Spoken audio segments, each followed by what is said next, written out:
Hello, everybody, and welcome once again to 5 Anime You Have to Watch. Just saying in advance, I hope you enjoy. And we'll kick it right off with number 5, High School of the Dead. This story follows a group of high school students and the school's nurse as they deal with a worldwide catastrophic event known as the Outbreak.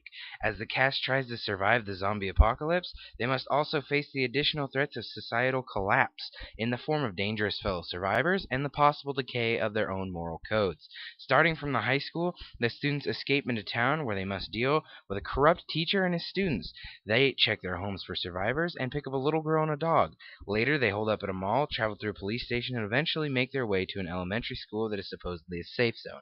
Now, right off the bat, I want to say something about this anime, and that is that very, very mature anime. It's an ecchi, which means there's going to be nudity, tons of sexual stuff.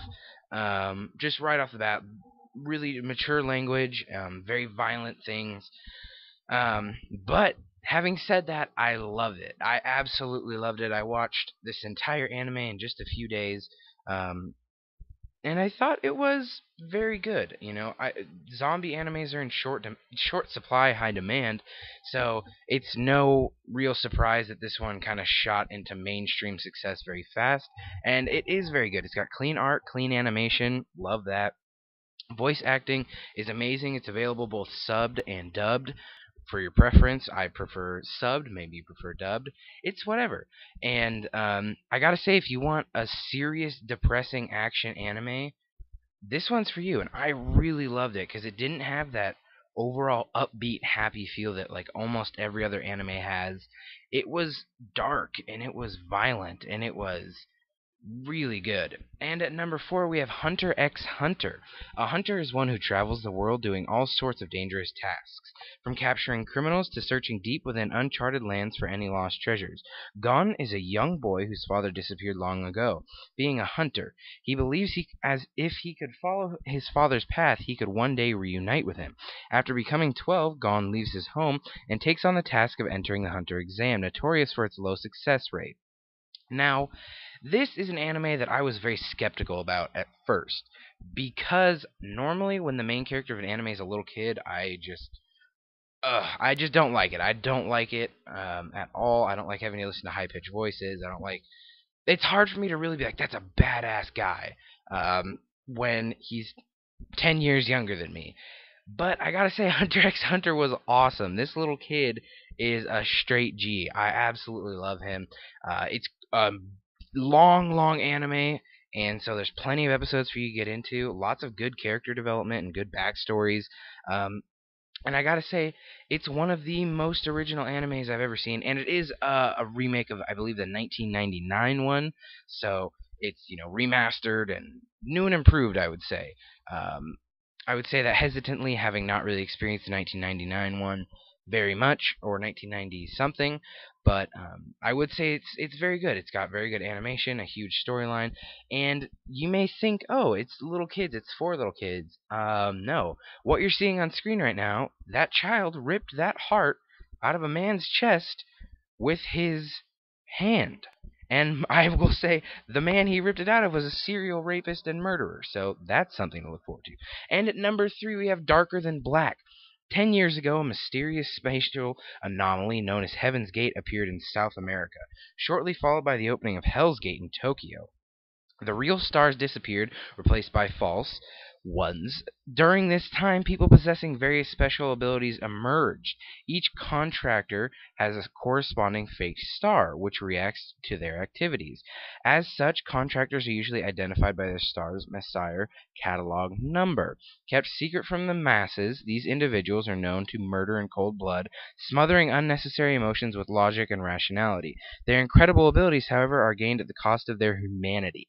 Now, this anime really was much better than I was expecting. I was absolutely blown away by the overall serious tone and just how well they captured the emotionless, dark beings that are these contractors. And this anime, I have to say, is one that if its competition weren't so stiff, it would be number 1 possibly on my list because I loved it that much. And I do highly recommend you watch it just because sometimes you need to watch a lot of people get murdered. I know it's just a thing. We anime nerds love it. Um, and also, such such a thinking anime. It really will make your mind work. And I don't mean that in a bad way. I mean like it's gonna really, really envelop you and make you think and make you love the actual anime universe. And that's a great thing for an anime to do. And that's absolutely the reason why it's so highly rated for me. And that's why I think you guys are gonna like it so much. Number two, the runner-up, we have Phantom: Requiem for the Phantom. Mafia is rife in America, where assassinations are a regular occurrence on the streets. Inferno, a mysterious company, is behind most of these dealings through the use of their near-invincible human weapon, Phantom. One day, a Japanese tourist accidentally witnesses Phantom's latest murder.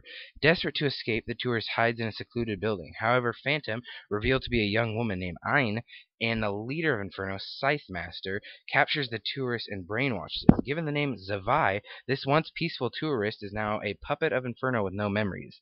Drawn into a world of lies, deceit, and violence, Zavai must fight to survive, hopefully to one day regain his memories. Now, this was another one. This is probably the darkest, most depressing anime I have ever seen in my life. It's bloody, it's violent, it's serious, it's sad, it's every serious emotion you want in an anime all in one. And I gotta say, having an anime with no comedic relief or lighter emotion once whatsoever was a shock at first, and it really, I think, drew me in just because of how different it was from all the other anime I was watching at the time. And I think if you guys are a more mature, serious audience, and you do want one that's going to require you to think and really keep track of everything that's going on, this one's for you. And I loved it enough to give it the runner-up spot. Now, um, some younger people, and I don't mean to say kids are inferior or anything like that, but some younger people might not quite understand some of the things because there are very serious, mature adult situations happening all the time, very frequently, every episode. But I would still recommend it. It's still an amazing anime. And at number one, as you can see on your screen right now, we have a Demon King Daimao. That is a hard title to say. This is a story of love, magic, and battles. Akuto Sai, a boy who aims to be part of the country's highest order of magicians and contribute to society as one of its clergy, on the day he is admitted to Constant Magical Academy, his aptitude test predicts the following: future occupation Demon King. Thus begins his severe school life, in which he is resented by his studious female class head, desired by a girl with mysterious powers, and guarded by a beautiful female android. Now, that description alone should really intrigue you, because that sounds like a lot of cool stuff all rolled in one. Beautiful girls, androids, and demons. That's awesome. And there's a dragon named Peter. What more could you want? Now, this was definitely a tough week to pick a number one, but I think this anime was deserving of number one because everything is perfect about it. Character development, we love every character.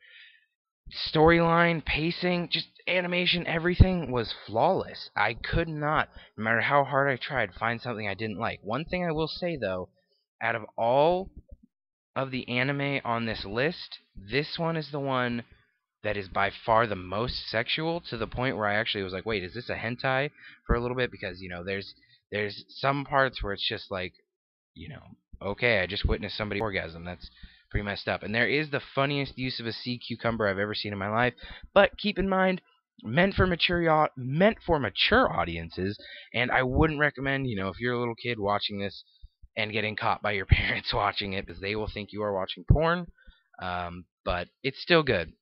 And yes, if you haven't already figured out, I kind of hinted at it last Sunday video, there's going to be a special review video just for the number one anime in all of these top five, or five anime you have to watch. So look forward to that. Thanks for watching, and I'll talk to you guys in the next